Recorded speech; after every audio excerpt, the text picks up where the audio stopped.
to Somalia, the United Kingdom, along with council partners, raised Somalia under any other business to discuss Somalia's electoral process, which is at a critical stage.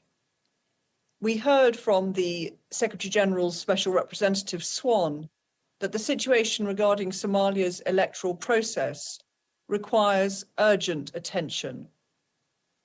The United Kingdom reiterates its call to the federal government of Somalia and to the federal member states to reach swiftly an agreement on implementing the electoral process based on the model agreed on the 17th of September.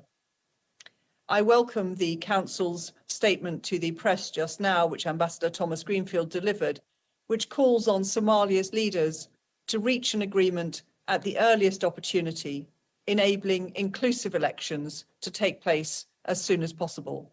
Thank you. Thank you, Ambassador. We now have time for 2 questions. So first of all, over to James Bays. James Bays, Al Jazeera ambassador.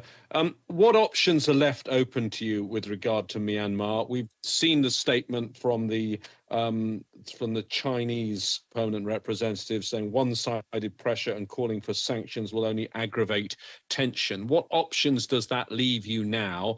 And is one option? I know there's the COVID restrictions, but and potentially you would have to have a vote to do this and have to do it in person. But is there the possibility of having an in-person meeting, which then means it could be held in the open with Myanmar's permanent representative?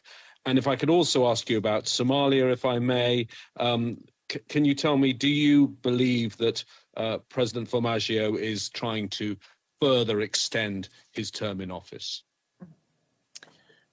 Thanks, James. I think we will continue to discuss next steps with other council members. We think it's important, as we have been able to do, excuse me, so far, for the council to speak with one voice, to continue our calls for an end to violence, the release of those arbitrarily detained, and a return to democracy. And we'll give careful consideration to what further steps the council can take to prevent the Tatmadaw from perpetuating this crisis. And we want to consider all measures that are at our disposal at this stage.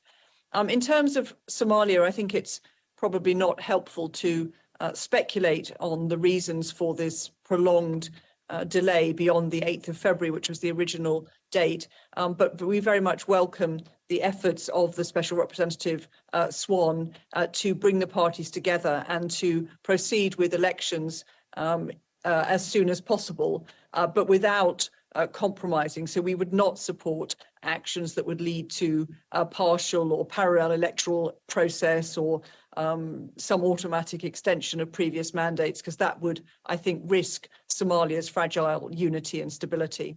Thank you.